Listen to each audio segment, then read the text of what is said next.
ಚೆಲ್ಲಬಾರ್ದು. ನೀವು ಕುಡಿಸ್ರಿ.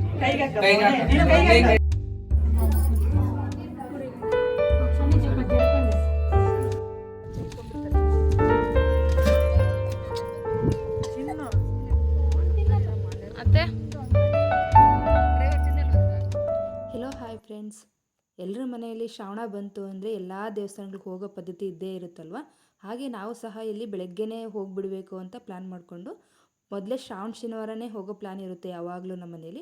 ಅದಕ್ಕೆ ಬೆಳಗ್ಗೆ ಎದ್ದರೆ ಅಷ್ಟೊತ್ತಿಗೆ ರಂಗೋಲಿ ಹಾಕೋದಕ್ಕಾಗೋದಿಲ್ಲ ಅಂತಂದು ನೈಟೇ ಎಲ್ಲ ರಂಗೋಲಿ ಎಲ್ಲ ಹಾಕಿಬಿಟ್ಟು ದೇವ್ರ ಮನೆಯೆಲ್ಲ ಬೆಳಗ್ಗೆ ಎದ್ದು ಕ್ಲೀನ್ ಮಾಡ್ಕೊತಾ ಇದ್ದೀನಿ. ನೈಟೆಲ್ಲ ಕ್ಲೀನ್ ಮಾಡಿ ಮಲ್ಕೊಂಡ್ರೆ ಬೆಳಗ್ಗೆ ಸ್ವಲ್ಪ ಈಸಿ ಆಗುತ್ತೆ, ಯಾಕಂದರೆ ಸ್ವಲ್ಪ ದೂರ ಜರ್ನಿ ಇರೋದ್ರಿಂದ ಬೇಗನೆ ಮಾಡ್ಕೊಂಡ್ಬಿಡ್ಬೇಕಲ್ವ. ಈ ಶ್ರಾವಣ ಬಂತು ಅಂತಂದರೆ ಫಸ್ಟ್ ಮನೆದೇವರು ಮತ್ತು ವರಮಹಾಲಕ್ಷ್ಮಿ, ನಾಗರ ಪಂಚಮಿ ಮತ್ತು ಒಂದರಿಂದ ರಕ್ಷಾಬಂಧನ ಎಲ್ಲ ಹಬ್ಬಗಳು ಸ್ಟಾರ್ಟ್ ಆಯಿತು ಅಂತಲೇ ಫುಲ್ ಎಲ್ಲ ಗಡಿಬಿಡಿ ಇದ್ದೇ ಇರುತ್ತೆ. ಶ್ರಾವಣ ಅಂದರೆ ಪೂಜೆಗಳು.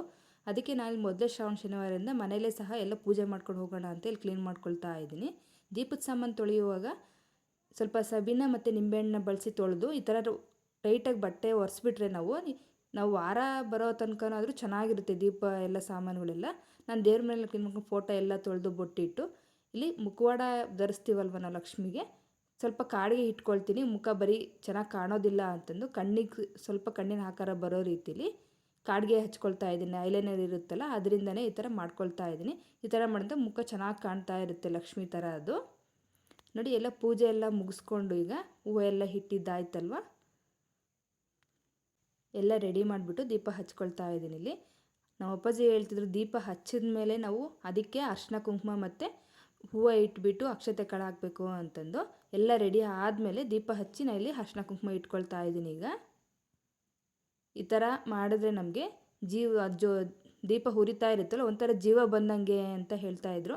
ಅದೇ ರೂಢಿನೇ ನಾನು ಇಲ್ಲಿ ಫಾಲೋ ಮಾಡ್ಕೊಳ್ತಾ ಬಂದಿದ್ದೀನಿ. ಇನ್ನು ಪೂಜೆ ಎಲ್ಲ ಮಾಡ್ಕೊಳ್ತಾ ಇದ್ದೀನಿ. ಈಗ ನಿಮ್ಮ ಮನೇಲಿ ಯಾವ ರೀತಿ ಪೂಜೆ ಮಾಡ್ತೀರಾ ಅಂತ ಕಮೆಂಟ್ ಮಾಡಿ. ಇನ್ನು ಪೂಜೆ ಎಲ್ಲ ಮುಗಿಸ್ಕೊಂಡು ಪೂಜೆ ಅಂತೂ ತುಂಬಾ ಚೆನ್ನಾಗಿರುತ್ತೆ. ಬೆಳಗಿನ ಜಾವ ಆಗಿರೋದ್ರಿಂದ ಫ್ರೆಶ್ನೆಸ್ ಚೆನ್ನಾಗಿರುತ್ತೆ. ಇಲ್ಲಿ ಮಂಗಳಾರತಿ ಮಾಡಿ ಇನ್ನು ನಾವು ದೇವಸ್ಥಾನಕ್ಕೆ ಹೋಗಬೇಕಾಗಿರೋದ್ರಿಂದ ಎಲ್ಲ ಪೂಜೆ ಸಾಮಾನೆಲ್ಲ ಒಟ್ಟಿಗೆ ಜೋಡಿಸ್ಕೊಂಡು ಹೋಗಬೇಕು. 2 ದೇವಸ್ಥಾನಕ್ಕೆ ಅಲ್ಲಿ ಹೋಗಬೇಕಾಗಿರೋದ್ರಿಂದ ನೈಟೇ ಎಲ್ಲ ತೆಂಗಿನಕಾಯಿ ಎಲ್ಲ ಸುಲಿದು ಎತ್ತಿಟ್ಟಿದ್ರು ಆಗಲೇ. ಈಗ ಒಂದೊಂದು ದೇವಸ್ಥಾನಕ್ಕೆ ಒಂದು ಸಪ್ರೇಟ್, ಯಾಕಂದರೆ ಬ್ಯಾಗಲ್ಲೆಲ್ಲ ಸಪ್ರೇಟ್ ಮಾಡೋಕ್ಕಾಗೋದಿಲ್ಲ ಅಂತ ಇವಾಗ 2 ದೇವಸ್ಥಾನಕ್ಕೂ ಸಪ್ರೇಟಾಗಿ ನಾನಿಲ್ಲಿ ಜೋಡಿಸ್ಕೊಳ್ತಾ ಇದ್ದೀನಿ. 2 ತೆಂಗಿನಕಾಯಿ ಮತ್ತು ನಾವು ತೀರ್ಥದಕಾಯಿ ತೊಗೊಬರೋದಕ್ಕಿಂತ ಈ ಥರ ತೀರ್ಥದಕಾಯಿ ಮಾಡ್ಕೊಂಬಂದರೆ ತುಂಬ ಈಸಿ ಆಗುತ್ತೆ. ಅದೇ ತೀರ್ಥ ನಾವು ತೆಂಗಿನಕಾಯಿ ಹೊಡೆದ್ಬಿಟ್ಟು ಇದು ಮಾಡ್ಬೋದು.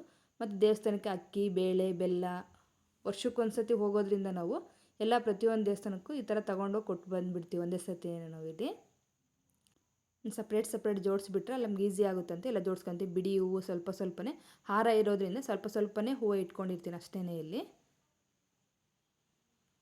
ಇನ್ನು ಹಾರ ಎಲ್ಲ ಅಲ್ಲಿ ಪಾವಗಡಕ್ಕೆ ಹೋದರೆ ನಮ್ಗೆ ಬಸ್ ಟೈಮ್ ಆಗುತ್ತೆ, ತೊಗೊಳಕ್ಕಾಗಲ್ಲ. ಮತ್ತು ಅಷ್ಟೊಂದು ದೊಡ್ಡ ಹೂನಾರ ಸಿಗೋದಿಲ್ಲ ಅಲ್ಲೆಲ್ಲ. ಅದಕ್ಕೆ ಇಲ್ಲಿಂದನೇ ತೊಗೊಂಡೋಗ್ಬಿಡೋಣ ಅಂತಂದು ಇಲ್ಲೇ ತುಮಕೂರಲ್ಲೇ ಮಾರ್ಕೆಟಲ್ಲೇ ಹೋಗಿ ಹೂವು ತೊಗೊಂಬಂದ್ವಿ. ಆಗಲೇ ಶ್ರಾವಣ ಸ್ಟಾರ್ಟ್ ಆಯ್ತಂದರೆ ಹೂವು ಆಗಲೇ ರೇಟ್ ಜಾಸ್ತಿ ಆಗಿಬಿಟ್ಟಿರುತ್ತೆ. ಆಗಲೇ ಎಲ್ಲ ದೇವಸ್ಥಾನಗಳಿಗೂ ಹೂವು ಎಲ್ಲರೂ ತೊಗೊಳ್ತಾ ಇರ್ತಾರಲ್ವ, ಅದರಿಂದ ಜಾಸ್ತಿ ರೇಟ್ ಆಗಿಬಿಟ್ಟಿರುತ್ತೆ ಆಗಲೇ. ಅದಕ್ಕೆ ಇಲ್ಲೇ ತೊಗೊಂಡು ನಾವು ಹೋಗ್ತಾ ಇದ್ದೀವಿ. ಈಗ ಅದನ್ನು ಸಹ ಸಪ್ರೇಟು ಒಂದೊಂದು ಹೂನಾರನ್ನು ಕಟ್ ಮಾಡಿ ಎತ್ತಿಟ್ಕೊಂಡು ಎಲ್ಲ ಪ್ಯಾಕ್ ಮಾಡ್ಕೊಳ್ತಾ ಇದ್ದೀನಿ. ಈಗ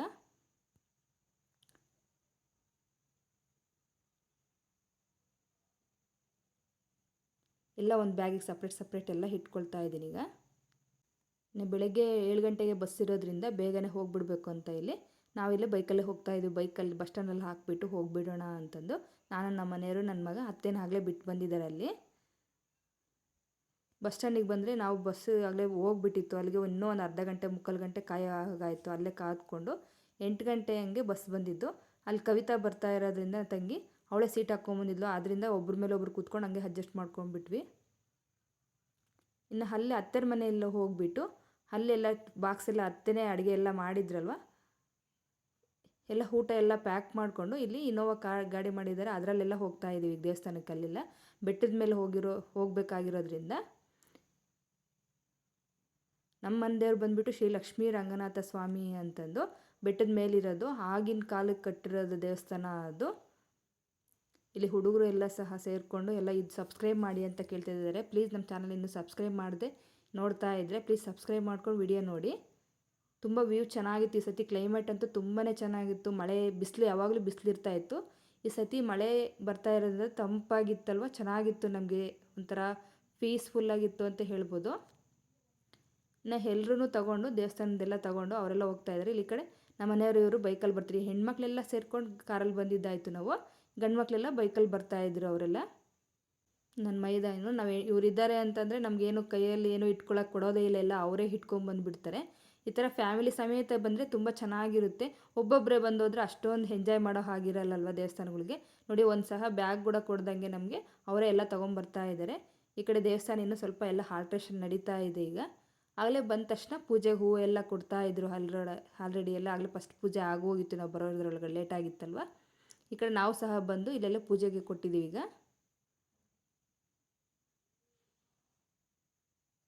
ಪೂಜೆ ಎಲ್ಲ ಮುಗಿಸ್ಕೊಂಡು ಈಗ ಆರತಿ ಮಾಡಿಕೊಂಡು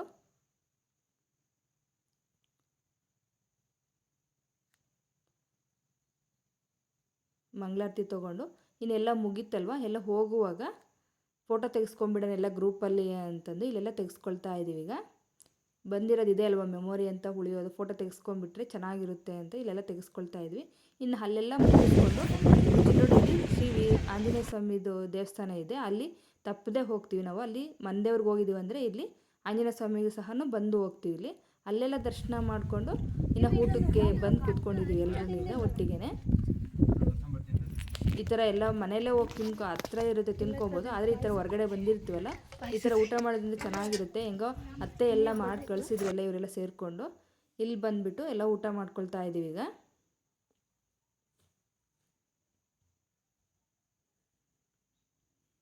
ಹುಡುಗರು ಸಹ ಇಲ್ಲಿ ಈ ಥರ ಹೊರಗಡೆ ಬಂದರೆ ನಾವು ತಿನ್ನಿಸೋ ಅವಶ್ಯಕತೆ ಇರಲ್ಲ, ಅವ್ರ ಪಾಡಿಗೆ ಅವರೇ ಇಡ್ಸ್ಕೊಂಡು ತಿಂತಾ ಇರ್ತಾರೆ ಆಗಲೇ ಎಲ್ಲರೂ. ಇನ್ನು ಅಲ್ಲೆಲ್ಲ ಮುಗಿಸ್ಕೊಂಡು ನಾವು ಇನ್ನೊಂದು ವೆಂಕಟೇಶ್ವರ ಸ್ವಾಮಿ ದೇವಸ್ಥಾನ ಹೊಸ್ದಾಗಿ ಆಗಿದೆ ಅಂತ, ಅದು ಚೆನ್ನಾಗಿದೆ ಅಂತ ಹೇಳ್ತಾ ಇದ್ರು. ಹೇಗೋ ಎಲ್ಲ ಮುಗಿಯುತ್ತಲ್ಲ, ಇನ್ನೂ ಟೈಮ್ ಇತ್ತಲ್ವಾ ಅಂತಂದು ಅಲ್ಲಿಗೂ ಸಹ ಹೋಗೋಣ ಅಂತ ಇಲ್ಲಿ ಹೋಗ್ತಾ ಇದ್ವಿ. ಆ ಕಡೆ ಬೆಟ್ಟದ ಮೇಲೆ ಕಾಣ್ತಾ ಇದೆಯಲ್ಲ, ತುಂಬ ಚೆನ್ನಾಗಿದೆ ಜಾಗ ಅಂತೂ. ಇನ್ನು ಈಗ ಹೊಸ್ದಾಗಿ ಸ್ಟಾರ್ಟ್ ಮಾಡಿದ್ದಾರೆ ಅದನ್ನು, ಇನ್ನೂ ಅಷ್ಟೊಂದು ಪಾಪ್ಯುಲರ್ ಆಗಿಲ್ಲ ಅಲ್ಲಿ ದೇವಸ್ಥಾನ, ಆದ್ರೂ ತುಂಬ ಚೆನ್ನಾಗಿದೆ. ಅಲ್ಲೆಲ್ಲ ಹೋಗಿ ಸ್ಟೇ ಮಾಡೋದಕ್ಕಂತೂ ಇನ್ನೂ ಚೆನ್ನಾಗಿರುತ್ತೆ. ಅಲ್ಲಿ ಬೆಟ್ಟದ ಮೇಲೆ ಮಾಡಿರೋದು ವೆಂಕಟೇಶ್ವರ ಸ್ವಾಮಿ, ವೆಂಕಟರಮಣ ಸ್ವಾಮಿ ಅಂತಂದು. ನೀವು ಯಾರಾದರೂ ವಿಸಿಟ್ ಮಾಡಿದ್ದೀರಾ ಅಂತಂದರೆ ಕಾಮೆಂಟ್ ಮಾಡಿ ದೇವಸ್ಥಾನಕ್ಕೆ. ಅಲ್ಲೂ ಸಹ ಹೋಗಿ ದರ್ಶನ ಮಾಡ್ಕೊಂಡು ಬಂದ್ವಿ. ತುಂಬಾ ಚೆನ್ನಾಗಿ ಅಲಂಕಾರನೂ ಸಹ ಚೆನ್ನಾಗಿತ್ತು. ಈಗಿನ ದೇವಸ್ಥಾನಗಳಂತೂ ತುಂಬ ಚೆನ್ನಾಗಿ ಅಲಂಕಾರ ಮಾಡಿರ್ತಾರೆ. ನೋಡ್ತಾ ಇರ್ಬೋದು ಎಷ್ಟು ಚೆನ್ನಾಗಿದೆ ವೆಂಕಟೇಶ್ವರ ಸ್ವಾಮಿಲಿ. ಇನ್ನು ಅಲ್ಲೆಲ್ಲ ಮುಗಿಸ್ಕೊಂಡು ಮೇಲೆ ಪೀಕಲ್ಲಿ ವ್ಯೂ ಇದೆ, ಬನ್ನಿ ನೋಡೋಣ ಅಂತಂದು ಅಲ್ಲಿ ಹೋಗ್ತಾ ಇದ್ವಿ.